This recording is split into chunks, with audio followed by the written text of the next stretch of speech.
This is Wall Street Week. I'm David Weston, bringing you stories of capitalism.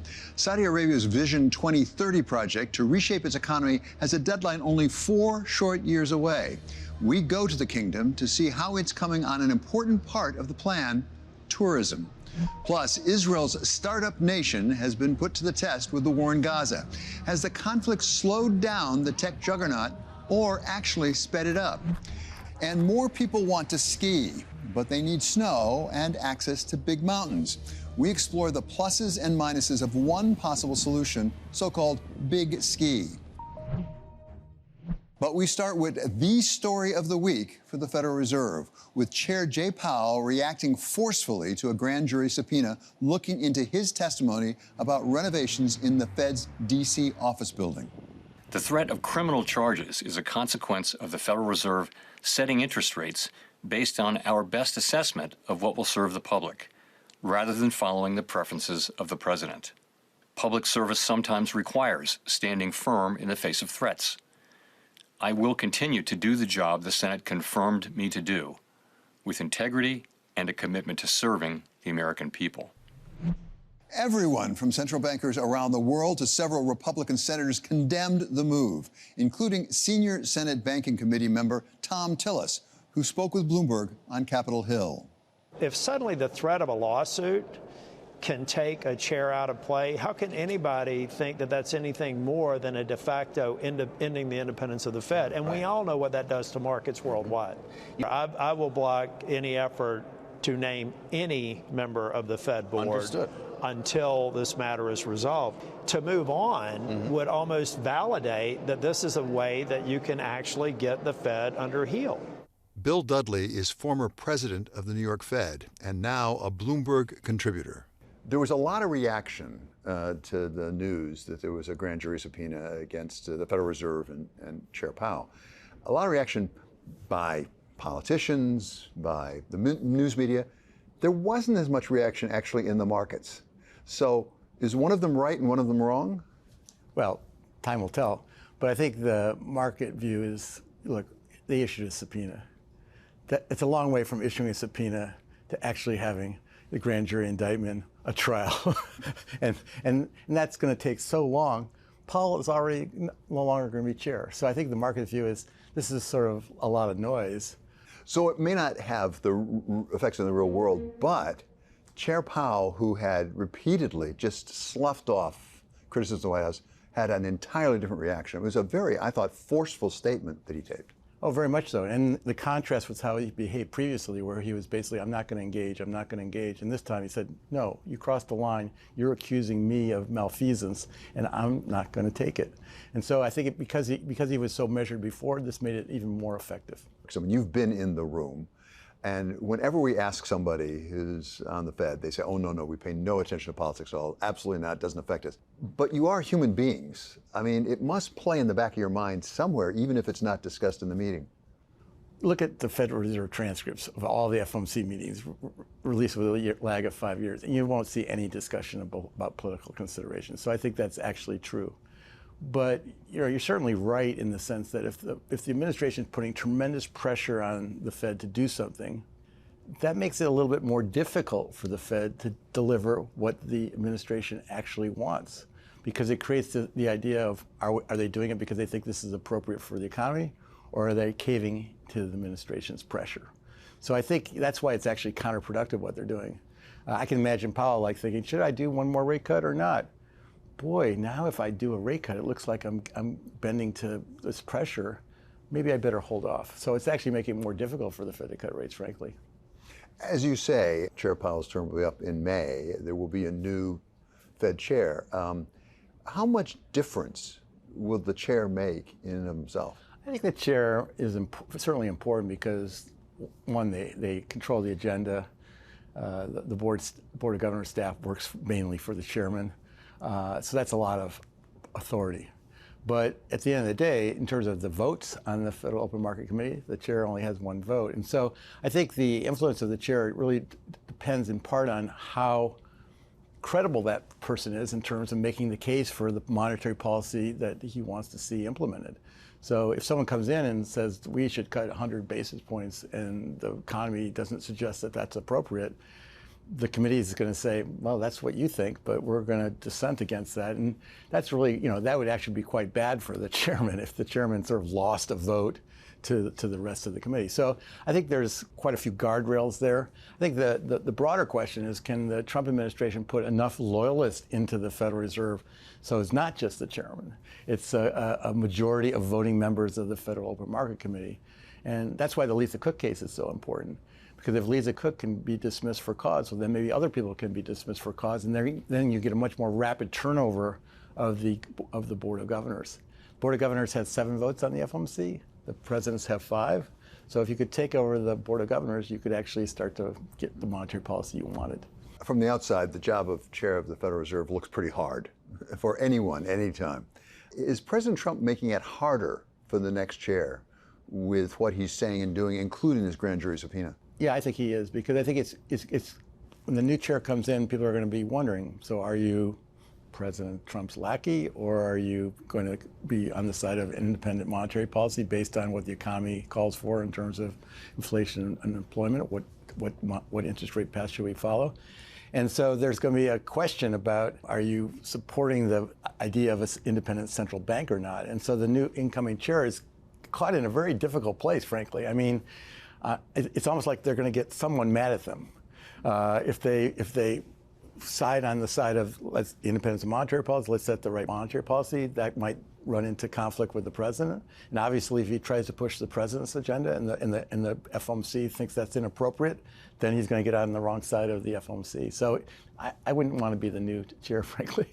It strikes me when it comes to the Supreme Court, the president typically goes out of his way to say, I didn't ask, for example, how they would vote on this particular issue. I didn't ask that question in advance. I'm not sure President Trump would have the same reticence with the next Fed chair of not asking them specifically, what are you going to do? I wouldn't be surprised if he asked them what to do. And I think if I was the Fed chair, I'd say it depends on the incoming economic data and what's warranted to keep the economy on a smooth glide path. I mean, look, I think President Trump, is coming at it from a real estate developer perspective, and which is lower rates are always good. But the reality is lower rates aren't always good, because if you set rates too low, the economy will overheat and you'll have an inflation problem. It's sort of ironic in an environment where people are worried about affordability, that inflation is the thing that really resonates with voters, that you're pressing so hard for lower interest rates, which would actually probably make inflation worse. President Trump has said repeatedly, I have the right to express my views. I think I'm pretty smart on this, and there is a First Amendment right, even for the President of the United States, express views.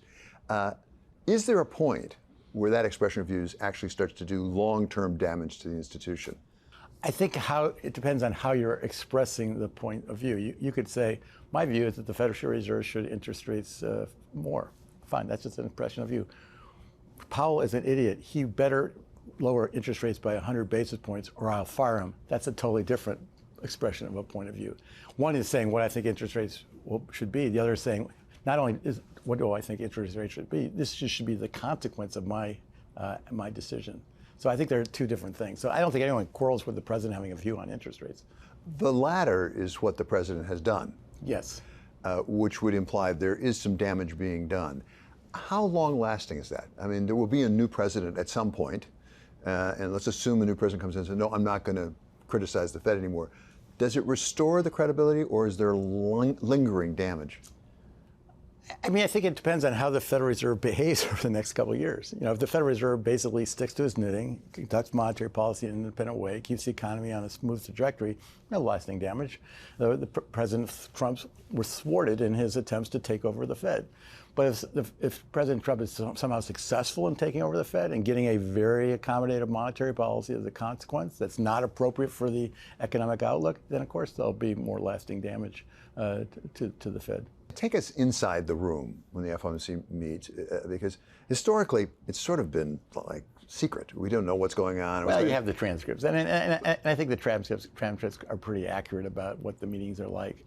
Basically what happens at a meeting is typically you have a briefing from the system open account manager about what's going on in markets. Then you have a briefing on the economy from the staff, and then a briefing on international staff. And then you have a go-around, and everyone talks about their views on the economic outlook. It's a pretty collegial place. I mean, if people want to understand the views of others. People aren't yelling and screaming and arguing, vociferously. It's very respectful, and people spend quite a bit of time, when the meeting's not in place, actually, talking in the halls at coffee, having a cup of coffee on the break, or at the breakfast or lunch. So I would say, I find it to be quite collegial, I think that makes the institution function better. A collegial place where one, in Lisa Cook, and now two, in the chair, Jay Powell, are under very public attack, personal attack. And I think people are feeling that could be me. So I think, there's quite a bit of sympathy for what those two people are going through. So I think, I think the Federal Reserve leadership, including all the FOMC participants, are very sympathetic to where Powell's coming from, and I think they feel really good about what he did and had to say in his video message this past weekend. Up next, competition in the Gulf between Saudi Arabia and the UAE. This is a story about transforming a brand. The Kingdom of Saudi Arabia has long been associated with the Muslim holy cities of Mecca and Medina, and perhaps even more so with oil. But the country's rulers have been trying to diversify. What if it could become a favorite vacation spot as well? Our colleague Jumana Bersecci brings us the story. Many countries seek to transform their economies, but few do it with such a centralized approach and such vast amounts of capital. Through its Vision 2030, Saudi Arabia wants to shed its image as just an oil nation and modernize its economy. It's a goal that comes from the very top, with the Crown Prince meeting President Trump and foreign business leaders in the United States at the end of 2025. More than 40% of Saudi Arabia's GDP comes from oil, but by 2030, the kingdom wants that number to be closer to 35%, with around two-thirds of GDP coming from non-oil sources. Just this month, the country started opening its property market to foreign investors and announced plans to do the same with its equity markets after a year of poor returns. In 2025, Saudi Arabia's benchmark index dropped 13%, despite strong stock performance in much of the rest of the world. Stephen Cook is a senior fellow for Middle East and Africa Studies at the Council on Foreign Relations. The Saudi economy has been a commercial economy, but it hasn't really had genuine institutions of a market economy. Independent courts, which he hasn't even tackled yet, but rational investment laws and the things that investors really need in order to operate outside of the hydrocarbon industry. With the Vision 2030, His Royal Highness the Crown Prince said we have to diversify the economy. We don't want to continue relying on one source of income, which is the oil. In a time where we have vast number of other things like mining, natural resources, phosphate, gold, and nature, we can do a lot in the sport, culture, and entertainment and tourism. His Excellency Ahmed Al Khatib has been serving as Saudi Arabia's Minister of Tourism since 2020. Tourism was one of the main pillars of Vision 2030, and since then we have been working to modernize the country, build new destinations, new airlines, Riyadh Airlines, new airports, including King Salman Airport, and new hotels.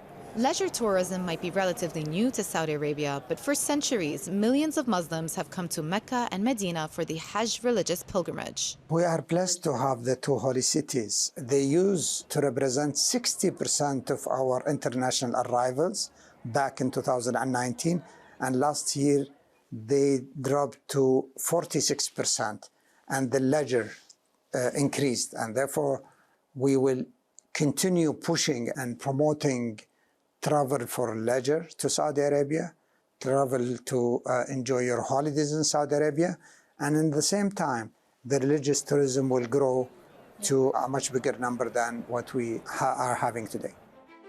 But now Saudi Arabia wants to put a new foot forward.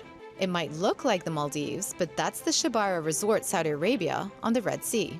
Well, we were born out of Vision 2030. Vision 2030 is trying to accomplish a number of different things for the country, amongst which, obviously, creating a vibrant society, opening up the kingdom, and diversifying the economy. John Pagano is CEO of Red Sea Global, a real estate development company founded by the Crown Prince himself to create the real estate that will become part of Saudi Arabia's tourism offerings. We have a beautiful, pristine environment, which in the world today doesn't exist. I mean, we've exploited our nature and our environments globally. When I first came to Saudi Arabia, I was shocked at how beautiful and pristine this environment was. We had beautiful islands, a coastline that was largely untouched. Pagano's shock is exactly the image that the kingdom wants to change. Stephen Cook said there's a long road ahead. I was there before the opening up of Saudi Arabia, and it was extraordinary because nobody had been there. But in terms of tourism, I think that, yes, there'll be tourism from, major Muslim countries, Indonesia, Malaysia, India, which has the second largest Muslim population in the world, even though it's not a Muslim country. But also, I think there is a genuine interest in attracting people from the West, Americans and Europeans, and not just the kind of, adventure tourism that they may have seen so far. Beach resorts attract wealthy tourists, but the kingdom is also leaning into its rich history to combine luxury and culture for what it hopes will be a unique experience. Al Ula is an incredible place, a place like no other. It's a region in northwest Saudi Arabia with incredible natural and cultural significance. It's located on the ancient incense route, and many civilization has passed through for thousands of years. Abir Al-Akil is the CEO of the Royal Commission for Al Ula, which means glory in Arabic. The city is one of 8 UNESCO World Heritage Sites in Saudi Arabia, and the kingdom has big plans to make the destination a central part of its tourism initiative. Al Ula is not just a historical site. Al Ula is a home. Many families has lived there for generations, and I would say that an example would be Al Ula Old Town, where it was inhabited by the families starting from the 12th century until late 1980s. Now, if you bring all of this together, the ancient past, the incredible nature, protected nature, and the living culture and living community, this basically gets you a complete picture of Al Ula. It's important to say that Al Ula is Saudi Arabia's treasure, but it's also the gift for the world. Which year did Al Ula open for international tourists? We started our efforts back in 2019. Today, we have received around 300,000 guests, visitors to Al Ula, 30% of which are international visitation. So we're targeting around 2 million visitors by 2035. If Al Ula's plan to bring in 2 million visitors by 2035 sounds ambitious when it attracted only 15% of that last year, that's because it is. It echoes the kingdom's big target of getting 50 million foreign visitors a year by the end of the decade, in addition to 100 million local tourists. It's a goal that is even more stunning, considering the kingdom only opened its borders to leisure tourists in 2019. Do you feel like you're on track to get there? I'm very comfortable. The 50 million will put Saudi Arabia among the top 10 most visited countries around the world. And how much of a draw are those big mega events, the World Expo, potentially FIFA World Cup? How much of a draw is that going to be in terms of bringing in those international tourists, and where does it fit in to your broader plan? It is very important for us to repeat the visitors who will come again and again to spend their holidays in Saudi Arabia, not to come only for business or to visit their families and friends. Adding leisure tourism to its offerings requires a big capital outlay. The government plans to spend almost $1 trillion in all to transform its tourism industry. Private investment in tourism rose to $3.8 billion in 2024, and about 40% of that comes from foreign capital. How important is it to get private sector involvement with all of these events and projects that you're putting together? It's very important. It is part of Vision 2030. We want the private sector to drive. We are a regulator. When we opened this sector, the government started to stimulate the sector. But down the road, this sector has to be run by the private sector The private sector in the tourism build the hotel, build the shopping mall, and build the restaurants, etc. And they operate it. They are the investor, they are the operator. But they have to, the private sector in Saudi Arabia is contributing heavily in building new destinations and the new experiences. We cannot do it alone. The private sector role is very vital to the success of this sector. The Kingdom of Saudi Arabia also has stiff competition from its neighbor, the United Arab Emirates, and beach destinations in Africa and Asia. This is a dynamic throughout the region. There is competition among all of these countries and cities, actually, and even within them. You know, there's a competition between Abu Dhabi and Dubai, even though they're both in the UAE. And I think that the Saudis always looked at themselves as the big dog in the region, but they'd lagged behind in terms of the kind of ability to attract businesses and firms and build these gleaming cities. International visitors account for almost 80% of the UAE's tourism expenditure. And right now, Dubai offers tourists something that much of the rest of Saudi Arabia doesn't: alcohol. But even that is changing. Well, you can get alcohol in the diplomatic quarter. You could always get it through diplomatic pouch, but now there's actually a shop. And so Saudis proclaim, not officially, but they would say, you know, this is a precursor. This is the first step towards legalizing alcohol in the kingdom. I don't think anybody knows when that's going to happen. And from, I think, the Saudi perspective, that's not make or break. People will want to come to Saudi Arabia. They'll want to see Jeddah and Riyadh and Al Ula and other places. And it won't deter them if they can't get a glass of wine. But it certainly would be a nice addition if they could. A growing tourism industry is also changing things at home. Look, I think the transformation has been breathtaking. I first came to Saudi Arabia for the very first time in 2017. And, you know, the changes in society, simple things like cinemas and music, women driving, and, you know, you're walking around today in a Western business suit, which back then you probably didn't see. The local community are basically the heart of our vision. Since the beginning, we ensured that we have set in place an approach that ensures empowering our local community through education, stewardship, and opportunities. Is Saudi infrastructure ready to accommodate this potential influx of future tourists? Oh, yes. We're ready today. We have catered for 116 without any issue. But definitely we are building new destinations, new experiences. I believe we are ready to cater for with the projects in the pipeline under construction, whether Riyadh Airlines or King Salman Airport that will happen, and many other airports like Abha Airport, Asir Airport, which is important, and the hotel rooms that are under constructions in Dir'iyah and many other destination or location. We will be absolutely fine. I don't think we will have a challenge to achieve the 150 billion. The irony is that to change the world's impression of Saudi Arabia, it needs foreigners to come see what it is. But it's also foreign capital that will help fund the success of its new image. Coming up, amid signs that the ceasefire in Gaza may be more fragile than ever, we go to Israel to see what the fighting has done to the tech industry on which the country depends. This is a story about success born of adversity.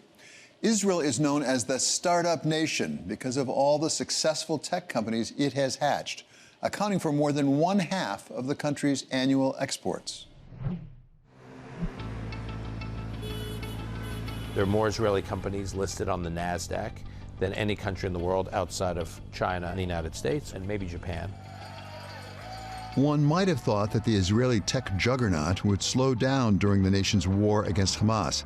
But it turns out that it's done the opposite. Since the war began in 2023, Israeli high-tech companies have raised more money than ever, some $15.6 billion in 2025, up from $12.2 billion in 2024.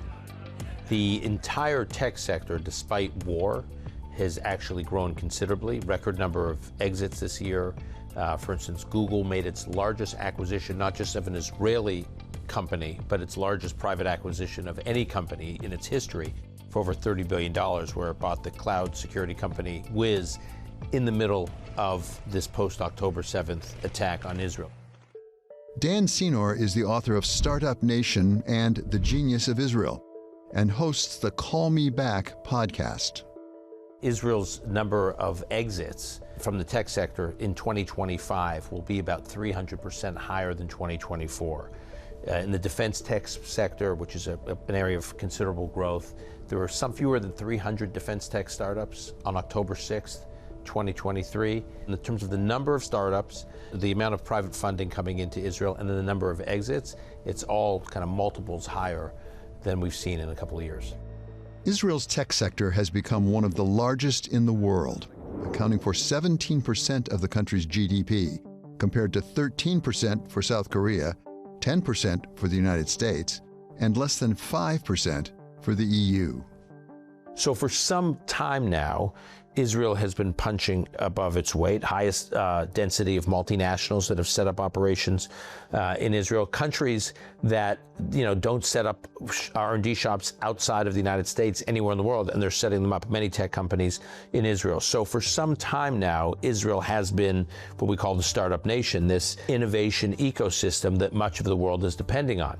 The big changes most recently is more and more cooperation with the Gulf states, some in very public ways like the UAE and Bahrain, some in not so public ways like Saudi Arabia, where you're seeing more and more investment from these countries into the Israeli tech ecosystem because they realize to really thrive, they need to co-innovate with another tech ecosystem.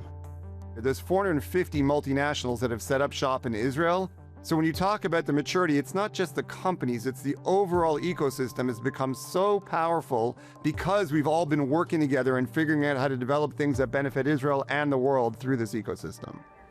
Eli Raisin is the Chief Strategic Officer at Our Crowd, an online investment platform based in Israel that connects investors from around the world. We've set up at Our Crowd a super interesting fund, which is a three-part fund, or what we call the Tripont Fund, between the U.S., Israel, and Korea for not just developing or designing deep tech, but being able to produce it in partnership with strong partners in Korea and in the U.S. And why Korea particularly? So Korea is a super energetic, highly technologized ecosystem and economy to begin with. It's less well known because it's somewhat insular. At the same time, though, the U.S. looks at Korea as an incredibly strategic ally. There's all sorts of crossovers for our goals and our capabilities among the three countries, where we really see that union as being incredibly powerful. Israel is a good partner for the Korean startup ecosystems because they are very known for the startup nations. Hyun-Jun Kim is the CEO of NH Ventures, a subsidiary of Nong Hiep Financial Group. In July, NH joined forces with Our Crowd to create an $80 million fund to invest in Israeli startups. In Korea, we have a lot of interest about the technology in Israel, but we don't have a lot of chance to visit each other and how to communicate each other. Fortunately, we can establish the venture fund between Israel, Our Crowd, and NH. That makes a lot of information flow from Israel to Korea and Korea to Israel. We think Israel can be the good partner to support, expand the Korean startup, go to the US market. Israel also, they can find a good partner to manufacturing. Korea can provide good quality and reasonable price. Israeli tech startups run the gamut, from defense to cybersecurity to biotech to AI. But whatever the technology, it often traces back to Israel's mandatory military service.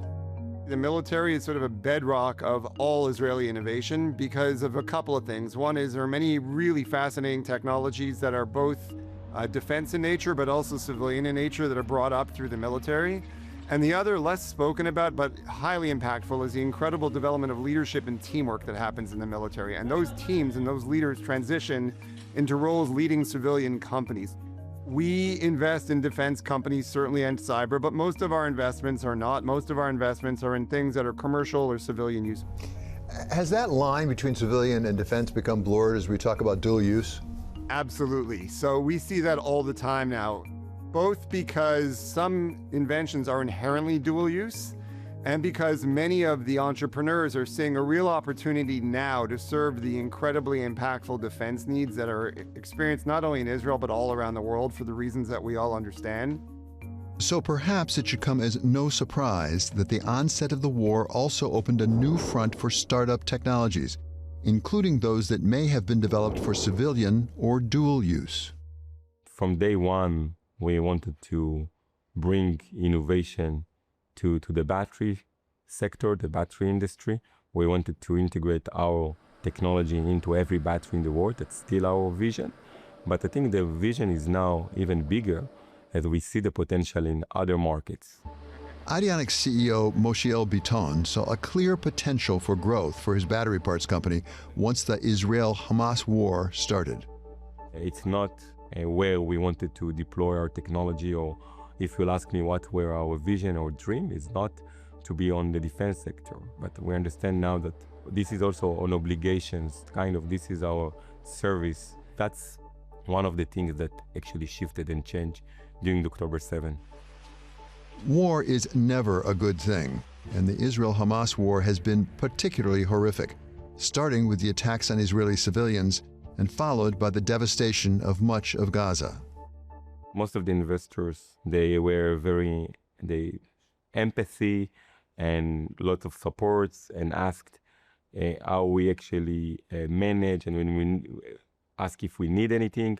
Of course, there were investors that were silent, and some investors even asked direct questions about the situation, the war, and sometimes it felt a bit awkward when, some foreigners blaming you on things that are not in your control. A private company, business company, are not part or represent any government, and they are blaming you. The war definitely had impact in terms of which companies essentially were newly created, or like we discussed, where they leaned into in terms of their customer base, their defense use cases. We also did see through the war investors sort of, in some cases, take a little bit of a step back mostly because of optics, not because of anything substantive. And now that the war's over, I'll tell you that we've seen this huge pickup in foreign investor interest in Israel. So in the last few weeks, I personally have hosted Japanese, Korean, and I'm about to host a Taiwanese delegation. Minutes before you and I joined this call, hosted a large group of Canadian entrepreneurs here in our office. So what we're seeing is a real pickup in foreign investor comfort with investing in Israel. Out of adversity has come at least some success for the startup nation, success involving businesses from halfway across the world. I think most important thing is Israel always try to go global because their domestic market is not so big. In Korea also need to expand their market horizon to the global market. But they have their own strength point. We try to combine those strength points. We can raise the global success. It's a very physically separated, but our idea with the NH investments and our crowd is making same thing. So that is very important thing. Israel and Korea also have a very good relationship with the US. We need to be opening up cooperation with Israel. So that was already starting to happen before October 7th. And then obviously since October 7th, you've seen this incredible flourishing in ways that were completely unexpected in areas related to defense tech and cybersecurity that has just gone to another level. So many of those same players, the Gulf states in particular, want to piggyback onto Israel's strength in these areas even more because they've seen how successful Israel has been. And then this startup nation that was buzzing long before October 7th, 2023 continues to do so. Up next, skiing is more popular than ever, despite the lack of snow in some of America's top ski areas. We take a look at the ups and downs of big ski. This is a story about what you gain from joining a team and what you lose when you stop flying solo. In the last 20 years, two major players came to dominate the ski industry, turning the sport from a local pastime into a global portfolio. Scarlett Fu brings us the story. This is the view up at Winter Park. I mean, we are in desperate need of snow. You can see how thin that snowpack is.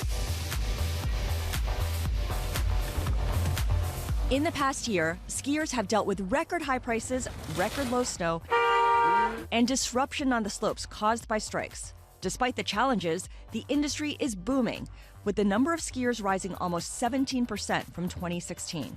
And for the 60 million plus skiers visiting U.S. resorts each winter, there is a choice to make. Buy a Megapass before the season starts that gives you access to up to 80 mountains around the world, but leaves you at the mercy of seasonal conditions. Our job is really to have a long-term relationship with our guests, and so that they feel like they're making a commitment to us year in and year out, good weather, bad weather. Or go old school. Buy a less expensive pass at your favorite resort, preserving that hometown feel. It's been a great thing, I think, for our industry because it's a challenging industry that we have.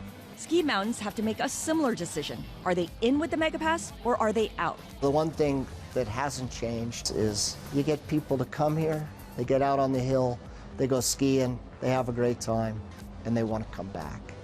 Whatever they decide, they have Vail Resorts to thank or blame. CEO Rob Katz introduced the Epic Pass 18 years ago, offering a deal to skiers and shaking up the business of skiing in the process. So it was a massive discount when we offered it at, $579. But the thinking was that we could, at that low price point, we could put many more people in the product, and all of a sudden that would start to create more of a subscription model to the ski business, rather than just this kind of daily feast or famine model, which was the lift ticket business. Katz's relationship with Vail Resorts, now the largest ski resort operator in the world, goes back to the 1990s, when he oversaw a deal that rescued what was then Vail Associates. Katz joined the board and became CEO in 2006. He left the company in 2021 and returned in 2025. During his first go-round, he grew the company from 5 resorts to a portfolio of 37. I think initially the pitch was just, hey, we thought that there was an opportunity for us to really apply better management techniques to these other resorts that we bought. And 2 resorts that we bought initially were Keystone and Breckenridge, which were right down the road from Vail and Beaver Creek. And so the thought was also we could start actually managing them and doing it more efficiently. We could also offer some things so people could go to these different resorts and market to that in a more unified way. Vail initially targeted other neighboring resorts in Colorado. The first group of founders at Arapahoe Basin hung on to the place till 72. Another independent guy owned it till 1978. And then in the late 90s, what was called Ralston Resort, which was Arapahoe Basin, Keystone, and Breckenridge, merged with Vail Associates, forming Vail Resorts. It wasn't long before Vail controlled roughly 43% of Colorado's ski areas by count. In 1997, the U.S. Department of Justice forced a sale on Arapahoe Basin, citing Vail's excessive market concentration. Still, A-Basin, as locals call it, chose to continue partnering with Vail, which meant it was included in the first iteration of the Epic Pass. The view at that point was that the company's multiple was well below a lot of other travel companies. And there was a real sense that the ski industry was really a feast or famine business, where if it snowed, you did well. If it didn't snow, you didn't do well. And actually, ski resorts had been declining in the United States from 720 ski resorts, I think in the late 70s, to 550 ski resorts. So the business was really struggling, and the focus was that there was not the stability and the confidence in the future of the industry because of the ups and downs of weather. So the thinking was, how could we stabilize that? And so what we came up with was really offering an incredible value to our guests by giving them a huge discount on this season pass and trading with them, right? Essentially giving them this great discount, this great value, but then also our guests taking some of the risk of weather for the rest of the season. Before Epic was introduced in 2008, a season pass at Vail Resort would cost you around $1,800. With an Epic Pass today, an adult skier has unlimited access to 42 Vail-owned or partner mountains around the world for just over $1,000. How did this pass model change how you plan capital expenditures, how you assess risk overall? It made a big difference. So, historically in the ski industry, you would wait to see how the ski season was, And if it snowed and you had a good year, then you'd make commitments for the following year for capital. But as we started to do well with our season pass business, we all of a sudden started to move back when we were willing to commit. So we started saying, hey, wait, we can commit to things in December or in September or in March the year before. Then came competition. In 2018, Alterra brought together Mammoth Resorts and Squaw Valley, now known as Palisades Tahoe in California, and Deer Valley in Utah. Soon, Alterra launched the Ikon Pass, its version of the Epic Pass. Here's Jared Smith, CEO of Alterra. The premise or the thesis for the business was really that there was some space in the industry for another large player. The introduction of Epic Pass by Vail was a game changer for the industry, no doubt about it. It's one of those unique products that is truly win-win. What we were able to do at Ikon Pass was take that core model, which was for Vail of its owned and operated resorts largely, and take that and put together a network of people that didn't have to be owned by the same corporation to enjoy those same benefits. And in turn, to give consumers the opportunity to have that same exposure and that same cost-benefit analysis across a whole variety of other resorts.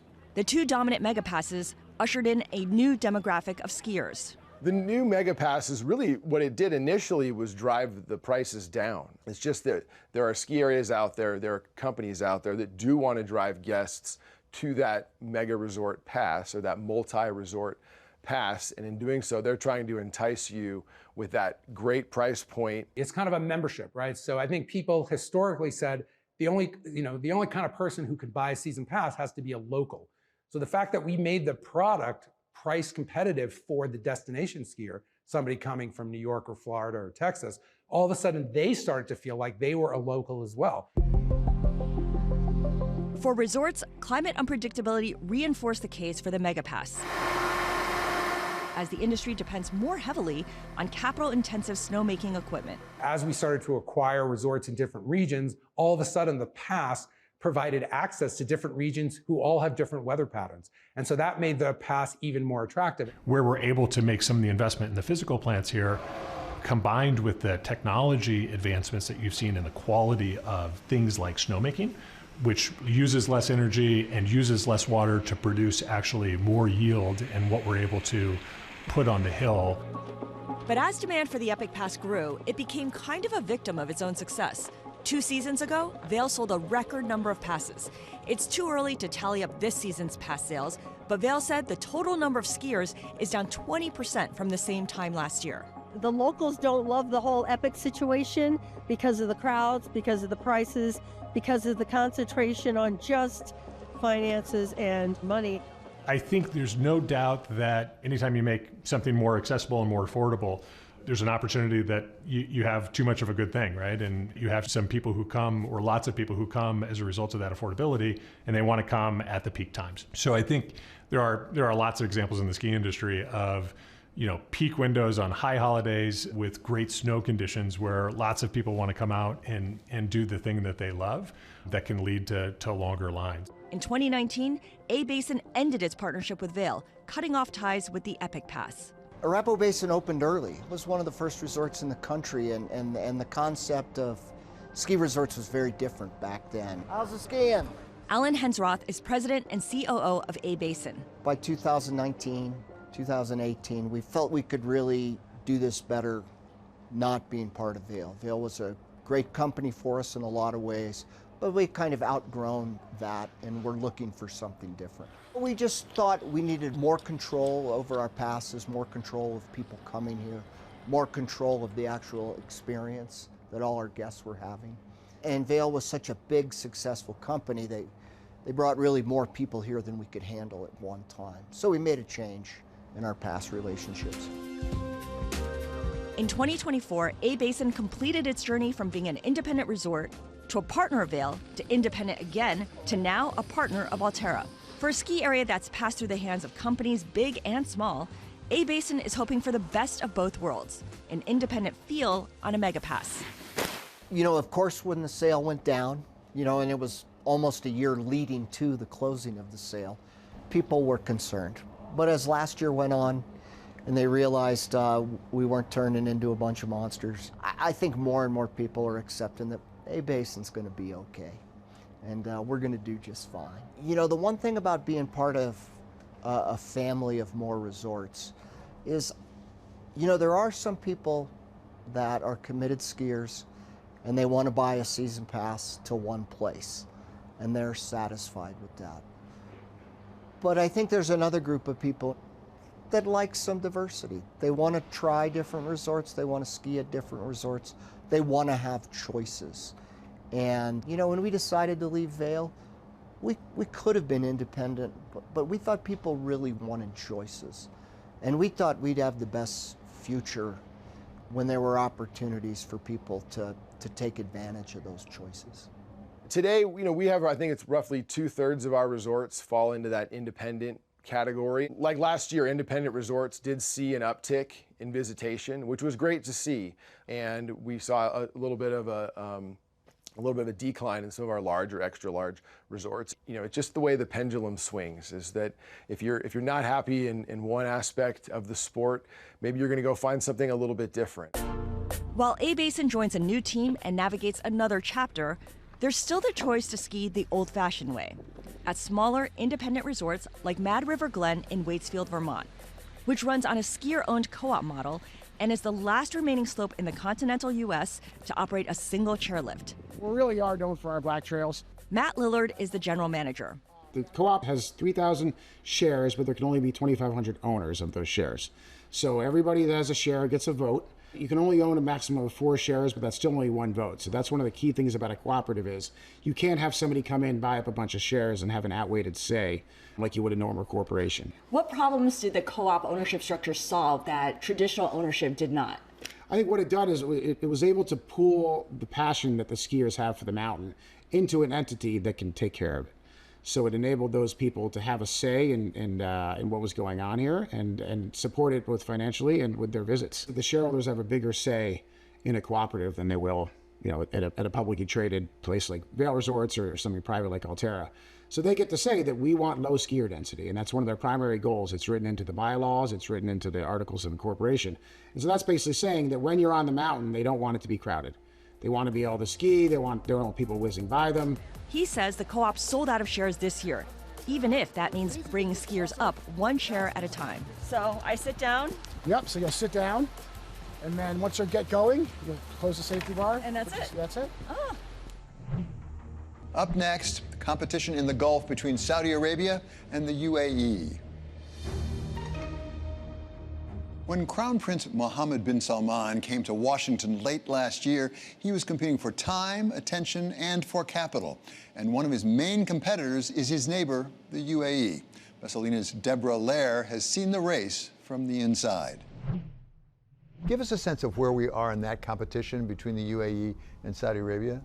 Well, certainly there is competition. It's both are trying to diversify their economies and to attract new technologies. But they both are really, I think, focusing on what their own competitive advantage is. In the case of the kingdom, it's scale.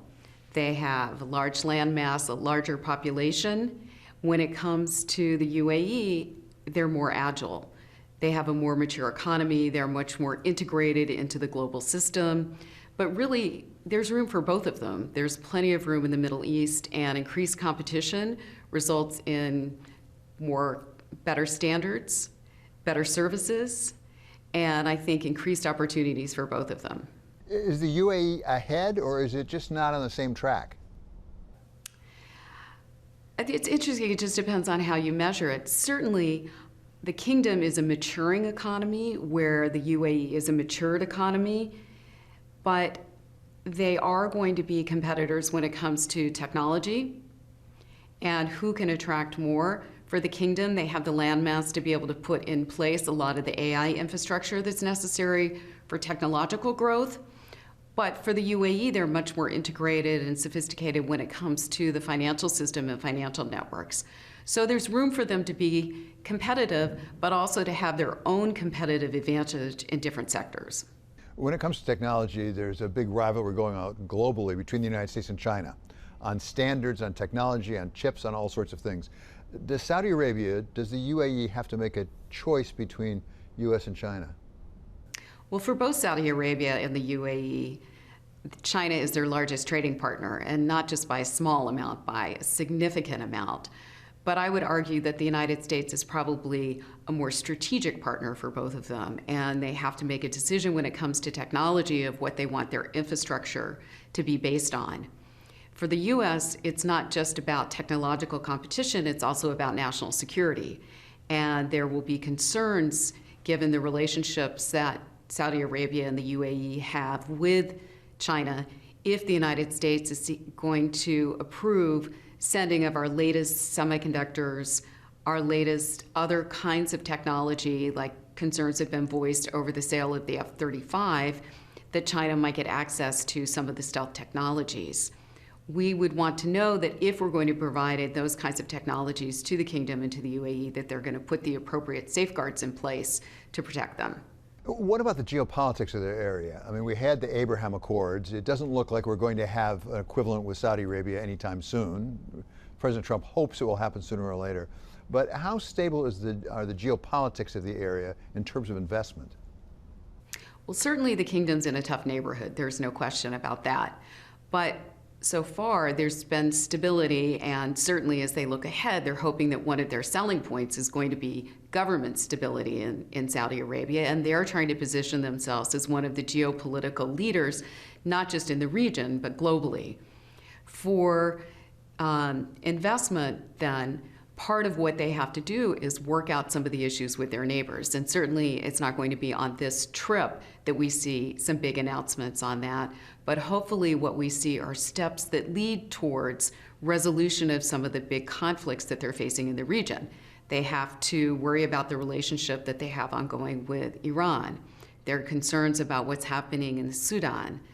They need to work out what the ongoing relationship is going to be with Israel. So these are many of the issues that will be on the agenda with the president today, but these are issues that are going to take time to resolve. In the meantime, hopefully, and this is going to be a lot of what the discussion will also be about this week, is what does the investment environment look like, and how can we use economics to create a more stable relationship between the United States and Saudi Arabia. And that business-to-business partnership is going to be a very important part of that overall strategic relationship. The Crown Prince is a young man, relatively young man. He, in all likelihood, has a very long tenure in front of him. We change our presidents every 4 years or 8 years.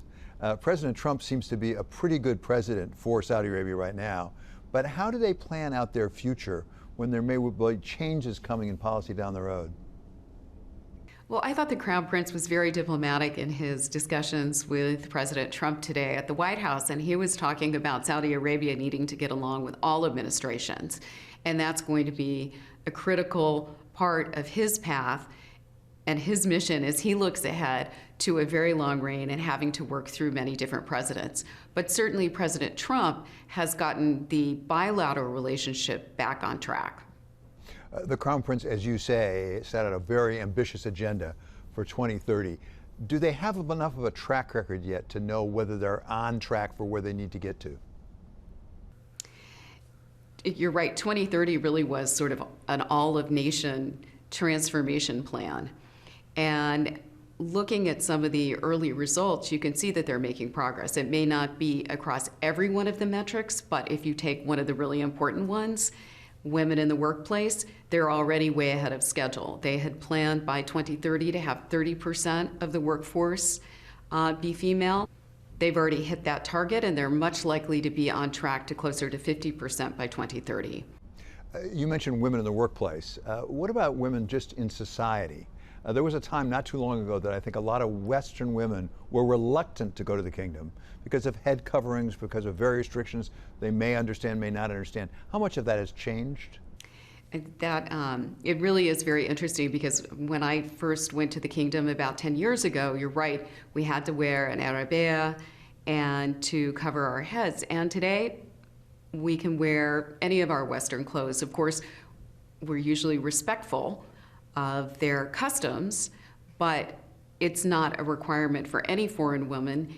And we often see even many of the Saudi women now who choose to wear perhaps a jacket as opposed to wearing a full-length Arabia. And so these customs have changed significantly, and you see women in the workplace, you see women out at restaurants dining by themselves, which never used to happen, and you see them out with friends, even driving around the city, which again didn't happen.